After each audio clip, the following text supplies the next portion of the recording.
Our topic is physical education. Presented by Jake Stanley, Jake Zabrin, and Tiffany Hines. History of physical education. Germany, Sweden, and England were the three countries that greatly influenced the development of physical education in the United States. In the 18th and 19th century, the immigrants from these countries brought games and activities that laid the foundation for physical education in America. The Germans brought the focus of gymnastics in physical education to the United States. Their influence to the physical education system developed the practice of stretching before physical activity, so your body would be limber enough for physical movement. The Swedes' idea of exercise through movement developed in the United States to create the practice of doing physical activities like running, jumping, and swimming to become healthy. This is why today students run laps in their physical education classes before an activity starts. The English brought the idea of exercise that incorporated games and activities to the United States. This is why today our students play games like basketball or soccer in physical education classes. The city school system in Cincinnati, Ohio became the first public schooling system to implement the program. California followed soon after, in 1866, as the first state to pass a law requiring twice-a-day exercise in public schools. Important parties. One important party are teachers. Many classroom teachers have reported higher student test scores and attention rate after performance of a physical activity such as gym class or recess. Another important party are the school administrators. More schools are cutting physical education classes for budgetary reasons and decide to attempt to push academics harder. A third important party are the parents.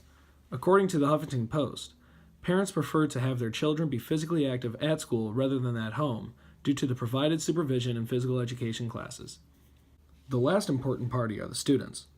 According to a study published in the Journal of Physical Activity and Health, students have received at least 45 minutes of physical activity due to a physical education class have tested better cognitively than children who are not as active. There is great importance today with physical education. With schools cutting physical education classes, students are not receiving enough daily physical activity, and childhood obesity has become a major problem. Yet, 44% of school administrators have cut time from physical education and recess in order for more instructional time in other subjects. The percentage of schools that offer physical education daily, or at least 3 days a week, has also declined from 2001 and 2006. Since students are in school for a majority of their day, physical education is an important opportunity for children to be physically active. Decreased physical education in schools is an important issue because it means fewer healthy lifestyle choices in childhood, which leads to an increased chance of weight-related health problems in adulthood. Current state of physical education. The debate of schools cutting physical education is still an issue. Many schools are reducing or eliminating their physical education programs due to budget cuts, combined with a greater emphasis on academic performance.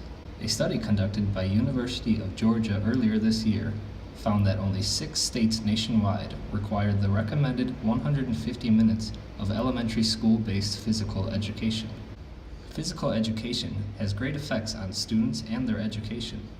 One area where having physical education in the school's curriculum is beneficial to students is by influencing student achievement. The incorporation of physical education in schools improves academic achievement in general education classes. According to the Washington Post, students who are physically active perform better academically than inactive students.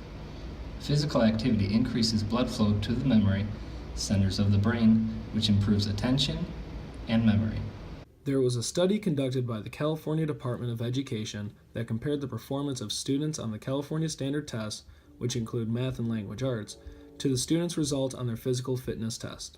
The study was conducted with over 1 million students, and the physical fitness test evaluates different areas of students' fitness, including aerobic and muscle strengths.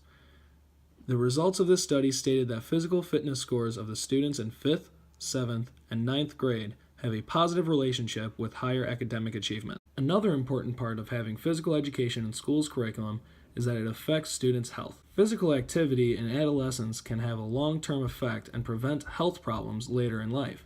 It improves students' health, lowers the risk of infections, reduces the risk of developing several diseases like type 2 diabetes, cancer, and heart disease. Physical activity also decreases the chance of childhood obesity. According to the book Promoting Physical Activity and Health in the Classroom, the percentage of American children who are obese is 17%. The percentage of American children who are overweight is 33%.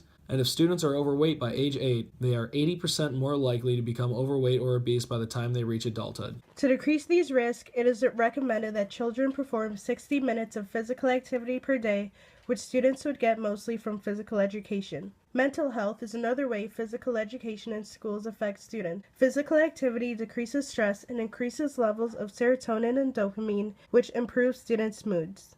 As discussed, there are many advantages for physical education. Physical education reduces the risk of developing health problems. It improves students' attention, focus, problem-solving skills, and memory. There's also a positive relationship between academic achievement and physical activity. Physical activity helps develop students' fine and gross motor skills. It helps students learn teamwork and cooperation. It reduces stress, improves students' self-esteem, and encourages active and healthy lifestyles. Despite all the benefits of physical education, there are some parts that may need additional changes. A few negative contributions of physical education include: gym classes come with the potential for bullying to take place. Students who may be lacking in gross motor skills or are overweight can quickly become the target for their peers. It can also affect a student's self-esteem when captains pick teams and leave students out. Some students may need class time to focus on academic coursework, and mandatory gym classes may limit a student's freedom to choose where they want to invest their time. Physical education includes fitness training and sports that may result in physical injury. Activities in physical education is often made for the entire class, which provides little choice for the students and no differentiation for students who may not enjoy that activity, along with students who are injured. The future of physical education. There is always going to be a constant worry that physical education courses will be cut due to budgets. But with the continuing research and studies being done proving that physical education increases academic success, there is hope that the rate of PE being cut will decrease. For our personal stance, we all agree that physical education courses is necessary in a child's everyday curriculum, and we all believe that the pros of physical education heavily outweigh the cons. Common misconceptions. Lastly, it is a common misconception that physical education classes are not for everyone, but this is false. Students with impairments such as being blind or deaf are still able to participate fully in the physical education programs. It is important to know that physical education is created for everyone. This is the end of our video, and we would like to thank you for watching. We hope that you have learned something new about physical education classes and what they provide for students today.